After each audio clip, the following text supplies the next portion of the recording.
8वां अध्याय मरणकालिक दान एवं मरणकाल में भगवान नाम स्मरण का महात्म्य, अष्टमहादानों का फल तथा धर्माचरण की महिमा।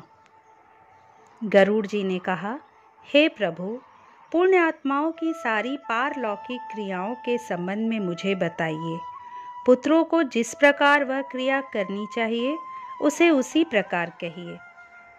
श्री भगवान ने कहा, हे तार्क्ष, मनुष्यों के हित की दृष्टि से आपने बड़ी उत्तम बात पूछी है। धार्मिक मनुष्य के लिए करने योग्य जो कृत्य हैं वह सब मैं तुम्हें कहता हूँ। पुण्यात्मा व्यक्ति वृद्धावस्था के प्राप्त होने पर अपने शरीर को व्याधिग्रस्त तथा ग्रहों की प्रतिकूलता को देखकर और प्राणवायु के नाद न सुनाई पड़ने पर अपने मरण का समय जानकर निर्भय हो जाए और आलस्य का परित्याग कर जाने अनजाने किए गए पापों के विनाश के लिए प्रायश्चित का आचरण करे। जब आतुरकाल उपस्थित हो जाए तो स्नान करके शालग्राम स्वरूप भगवान विष्णु की पूजा कराए। गंध, पुष्प, कुमकुम, तुलसी दल, धूप, दीप तथा बहुत से मोदक आदि नैवेद्यों को समर्पित करके भगवान की अर्चना करे और विप्रों को दक्षिणा देकर नैवेद्य का ही भोजन कराए तथा अष्टाक्षर अथवा द्वादशाक्षर मंत्र का जप करे। भगवान विष्णु और शिव के नाम का स्मरण करे और सुने। भगवान का नाम कानों से सुनाई पड़ने पर वह मनुष्य के पाप को नष्ट करता है। रोगी के समीप आकर बांधवों को शोक नहीं करना चाहिए, प्रत्युत मेरे पवित्र नाम का बार बार स्मरण करना चाहिए। विद्वान व्यक्ति को मत्स्य, कूर्म, वराह, नरसिंह, वामन, परशुराम, राम, कृष्ण, बुद्ध और कल्कि, इन 10 नामों का सदा स्मरण कीर्तन करना चाहिए। जो व्यक्ति रोगी के समीप उपयुक्त नामों का कीर्तन करते हैं वे ही उसके सच्चे बांधव कहे गए हैं। कृष्ण, यह मंगल नाम जिसकी वाणी से उच्चारित होता है उसके करोड़ों महापातक तत्काल भस्म हो जाते हैं। मरणासन अवस्था में अपने पुत्र के बहाने से नारायण नाम लेकर अजामिल भी भगवत धाम को प्राप्त हो गया, तो फिर जो श्रद्धापूर्वक भगवान के नाम का उच्चारण करने वाले हैं उनके विषय में क्या कहना। दूषित चित्त वृत्ति वाले व्यक्ति के द्वारा भी स्मरण किए जाने पर भगवान उसके समस्त पापों को नष्ट कर देते हैं। जैसे अनिच्छा पूर्वक भी स्पर्श करने पर अग्नि जलाता ही है। हे द्विज, पापों का समूल विनाश करने की जितनी शक्ति भगवान के नाम में है, पातकी मनुष्य उतना पाप करने में समर्थ ही नहीं है। यमदेव अपने किंकरों से कहते हैं, हे दूतों, हमारे पास नास्तिक जनों को ले आया करो। भगवान के नाम का स्मरण करने वाले मनुष्यों को मेरे पास मत लाया करो, क्योंकि मैं स्वयं अच्युत, केशव, राम, नारायण, कृष्ण, दामोदर, वासुदेव, हरि, श्रीधर, माधव, गोपिका वल्लभ, जानकी नायक रामचंद्र का भजन करता हूँ। हे दूतों, जो व्यक्ति हे कमल नयन, हे वासुदेव, हे विष्णु, हे धरणीधर, हे अच्युत, हे शंख चक्रपाणी, आप मेरे शरणदाता हो, ऐसा कहते हैं, उन निष्पाप व्यक्तियों को तुम दूर से ही छोड़ देना। जो निष्किंचन और रसज्ञ परमहंसों के द्वारा निरंतर आस्वादित भगवान मुकुंद के पादारविंद मकरंद रस से विमुख हैं और नरक के मूल गृहस्थी के प्रपंच में तृष्णा से बद्ध हैं, ऐसे असत पुरुषों को मेरे पास लाया करो। जिनकी जिह्वा भगवान के गुण और नाम का कीर्तन नहीं करती, चित्त भगवान के चरणारविंद का स्मरण नहीं करता, सिर एक बार भी भगवान को प्रणाम नहीं करता, ऐसे विष्णु के कृत्यों से रहित असत पुरुषों को ले आओ। इसलिए हे पक्षींद्र, जगत में मंगल स्वरूप भगवान विष्णु का कीर्तन ही एकमात्र महान पापों के आत्यंतिक और एकांतिक निवृत्ति का प्रायश्चित है, ऐसा जानो। नारायण से परांगमुख रहने वाले व्यक्तियों के द्वारा किए गए प्रायश्चित्ताचरण भी दुर्बुद्धि प्राणी को उसी प्रकार पवित्र नहीं कर सकते जैसे मदिरा से भरे घट को गंगा जी सदृश नदियां पवित्र नहीं कर सकती। भगवान कृष्ण के नाम स्मरण से पाप नष्ट हो जाने के कारण जीव नरक को नहीं देखते और स्वप्न में भी कभी यम तथा यमदूत को नहीं देखते। जो व्यक्ति अंतकाल में नंद नंदन भगवान श्री कृष्ण जिसके पीछे चलते हैं ऐसी गाय को ब्राह्मणों को दान देता है, वह मांस हड्डी और रक्त परिपूर्ण वैतरणी नदी में नहीं गिरता। अथवा जो मृत्यु के समय नंद नंदन इस प्रकार की वाणी का उच्चारण करता है, वह पुनः मांस अस्थि तथा रक्त से पूर्ण वैतरणी रूपी शरीर को प्राप्त नहीं करता, शरीर धारण नहीं करता, अर्थात मुक्त हो जाता है। अतः पापों के समूह को नष्ट करने वाले महाविष्णु के नाम का स्मरण करना चाहिए अथवा गीता या विष्णु सहस्त्र नाम का पठन अथवा श्रवण करना चाहिए। एकादशी का व्रत, गीता, गंगाजल, तुलसी दल, भगवान विष्णु का चरणामृत और नाम ये मरण काल में मुक्ति देने वाले हैं। इसके बाद घृत और सुवर्ण सहित अन्नदान का संकल्प करें। क्षत्रिय द्विज को सवत्सा गौ का दान करे। हे तार्च, जो मनुष्य अंतकाल में थोड़ा या बहुत दान देता है और पुत्र उसका अनुमोदन करता है, वह दान अक्षय होता है। सत्पुत्र को चाहिए कि अंतकाल में सभी प्रकार का दान दिलाए। लोक में धर्मज्ञ पुरुष इसलिए पुत्र के लिए प्रार्थना करते हैं। भूमि पर स्थित आधी आंख मूंदे हुए पिता को देखकर पुत्रों को उनके द्वारा पूर्व संचित धन के विषय में तृष्णा नहीं करनी चाहिए। सत्पुत्र के द्वारा दिए गए दान से जब तक उसका पिता जीवित हो तब तक और फिर मृत्यु के अनंतर शरीर से भी परलोक के मार्ग में वह दुख नहीं प्राप्त करता। आतुर काल और ग्रहण काल, इन दोनों कालों में दिए गए दान का विशेष महत्व है। इसलिए तिल आदि अष्ट दान अवश्य देने चाहिए। तिल, लोहा, सोना, कपास, नमक, सप्त धान्य, भूमि और गौ, इनमें से एक एक का दान भी पवित्र होता है। यह अष्ट महादान महापातकों का नाश करने वाला है, अतः अंतकाल में इसे देना चाहिए। इन दानों का जो उत्तम फल है उसे सुनो। तीनों प्रकार के पवित्र तिल मेरे पसीने से उत्पन्न हुए हैं। असुर, दानव और दैत्य तिल दान से तृप्त होते हैं। श्वेत, कृष्ण तथा कपिल वर्ण के तिल का दान वाणी, मन और शरीर के द्वारा किए गए त्रिविध पापों को नष्ट कर देता है। लोहे का दान भूमि में हाथ रखकर देना चाहिए। ऐसा करने से वह जीव यम सीमा को नहीं प्राप्त होता और यम मार्ग में नहीं जाता। पाप कर्म करने वाले व्यक्तियों का निग्रह करने के लिए यम के हाथ में कुल्हाड़ी, मुसल, दंड, तलवार तथा छुरी शस्त्र के रूप में रहते हैं। यमराज के आयुधों को नष्ट करने के लिए यह लोहे का दान कहा गया है। इसलिए यमलोक में सुख देने वाले लौह दान को करना चाहिए। उरण, श्याम सूत्र, शंडामर्क, उदुम्बर, शेषंबल नामक महादूत लोह दान से सुख प्रदान करने वाले होते हैं।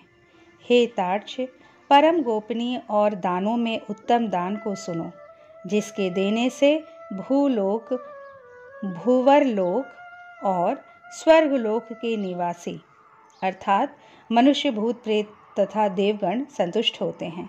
ब्रह्मा आदि देवता, ऋषिगण तथा धर्मराज के सभासद स्वर्ण दान से संतुष्ट होकर वर प्रदान करने वाले होते हैं। इसलिए प्रेत के उद्धार के लिए स्वर्ण दान करना चाहिए। हे तात, स्वर्ण का दान देने से जीव यमलोक नहीं जाता, उसे स्वर्ग की प्राप्ति होती है। बहुत काल तक वह जीव सत्यलोक में निवास करता है। तदंतर इस लोक में रूपवान, धार्मिक, वाक्पटु, श्रीमान और अतुल पराक्रमी राजा होता है। कपास का दान देने से यमदूतों से भय नहीं होता। लवण का दान देने से यम से भय नहीं होता। लोहा, नमक, कपास, तिल और स्वर्ण के दान से यमपुर के निवासी चित्रगुप्त आदि संतुष्ट होते हैं। सप्त धान्य प्रदान करने से धर्मराज और यमपुर के तीनों द्वारों पर रहने वाले अन्य द्वारपाल भी प्रसन्न हो जाते हैं। स्वस्थ चित्तावस्था में दी गई 1 गौ, आतुरावस्था में दी गई 100 गौ और मृत्युकाल में चित्त विवर्जित व्यक्ति के द्वारा दी गई 1000 गौ तथा मरणोत्तर काल में दी गई विधि पूर्वक 1,00,000 गौ के दान का फल बराबर होता है। तीर्थ में सतपात्र को दी गई 1 गौ का दान 1,00,000 गोदान के तुल्य होता है। सतपात्र में दिया गया दान 1,00,000 गुना होता है। दाता को अनंत फल प्राप्त होता है और पात्र को प्रतिग्रह का दोष नहीं लगता। स्वाध्याय और होम कराने वाला तथा दूसरे के द्वारा पकाए गए अन्न को न खाने वाला अर्थात स्वयं पाकी ब्राह्मण रत्नपूर्ण पृथ्वी का दान लेकर भी प्रतिग्रह दोष से लिप्त नहीं होता। विष और शीत को नष्ट करने वाले मंत्र और आग भी क्या दोष के भागी होते हैं? अपात्र को दी गई वह गौ दाता को नरक में ले जाती है और अपात्र प्रतिग्रहिता को 101 पीढ़ी के पुरुषों के सहित नरक में गिराती है। इसलिए अपने कल्याण की इच्छा रखने वाले विद्वान व्यक्ति को अपात्र को दान नहीं करना चाहिए। हे खग, इस विधान से जो वैतरणी धेनु का दान करता है वह धर्म मार्ग से धर्मराज की सभा में जाता है। शरीर की स्वास्थ्य अवस्था में ही वैतरणी विषयक व्रत का आचरण कर लेना चाहिए। जब कभी भी श्रद्धा उत्पन्न हो जाए और जब भी दान के लिए सुपात्र प्राप्त हो जाए वही समय दान के लिए पुण्य काल है, क्योंकि संपत्ति अस्थिर है, शरीर नश्वर है, संपत्ति सदा रहने वाली है नहीं और मृत्यु प्रतिक्षण निकट आती जा रही है। इसलिए धर्म का संचय करना चाहिए।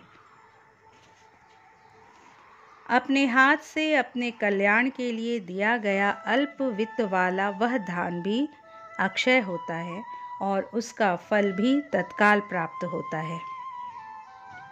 पृथ्वी पर मनुष्यों के द्वारा जो जो दान दिए जाते हैं, यमलोक के मार्ग में वे सभी आगे आगे उपस्थित होते जाते हैं।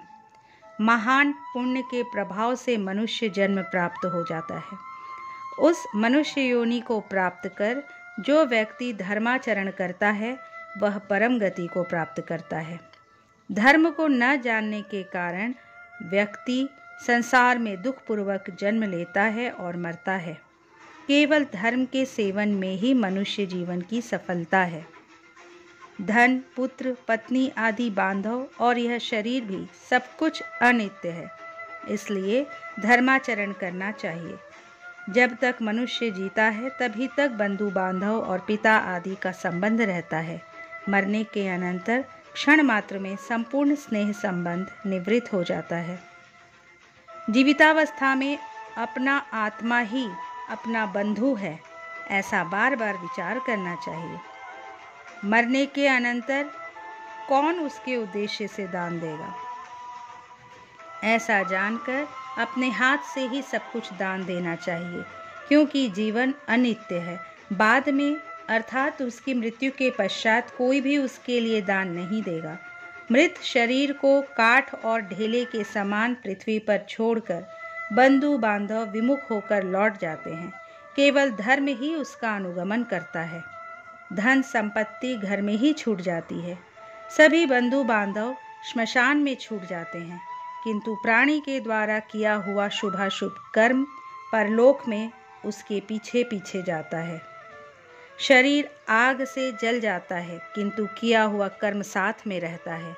प्राणी जो कुछ पाप अथवा पुण्य करता है उसका वह सर्वत्र भोग करता है। इस दुखपूर्ण संसार सागर में कोई भी किसी का बंधु नहीं है। प्राणी अपने कर्म संबंध से संसार में आता है और फल भोग से कर्म का क्षय होने पर पुनः चला जाता है। माता पिता पुत्र भाई बंधु और पत्नी आदि का परस्पर मिलन प्याऊ पर एकत्र हुए जंतुओं के समान अथवा नदी में बहने वाले काष्ठ समूह के समान नितांत चंचल अर्थात अस्थिर है। किसके पुत्र, किसके पौत्र, किसकी भार्या और किसका धन, संसार में कोई किसी का नहीं है। इसलिए अपने हाथ से स्वयं दान देना चाहिए। जब तक धन अपने अधीन है तब तक ब्राह्मण को दान कर दे, क्योंकि धन दूसरे के अधीन हो जाने पर तो दान देने के लिए कहने का उत्साह भी नहीं होगा। पूर्व जन्म में किए हुए दान के फलस्वरूप यहाँ बहुत सारा धन प्राप्त हुआ है, इसलिए ऐसा जानकर धर्म के लिए दान देना चाहिए। धर्म से अर्थ की प्राप्ति होती है, धर्म से काम की प्राप्ति होती है और धर्म से ही मोक्ष की भी प्राप्ति होती है। इसलिए धर्माचरण करना चाहिए।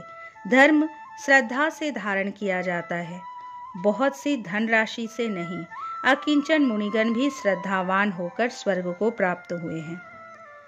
जो मनुष्य पत्र पुष्प फल अथवा जल मुझे भक्ति भाव से समर्पित करता है, उस संयत आत्मा के द्वारा भक्ति पूर्वक दिए गए पदार्थों को मैं प्राप्त करता हूँ। इसलिए विधि विधान पूर्वक अवश्य ही दान देना चाहिए।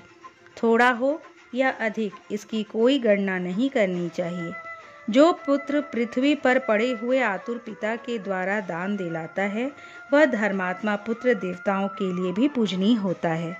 माता पिता के निमित्त जो धन पुत्र के द्वारा सत्पात्र को समर्पित किया जाता है, उससे पुत्र पौत्र और प्रपौत्र के साथ वह व्यक्ति स्वयं भी पवित्र हो जाता है। पिता के उद्देश्य से किए गए दान से 100 गुना, माता के उद्देश्य से किए गए दान से 1000 गुना, बहन के उद्देश्य से किए गए दान से 10,000 गुना और सहोदर भाई के निमित्त किए गए दान से अनंत गुना पुण्य प्राप्त होता है। दान देने वाला उपद्रवग्रस्त नहीं होता, उसे नरक यातना नहीं प्राप्त होती और मृत्यु काल में उसे यमदूतों से भी कोई भय नहीं होता।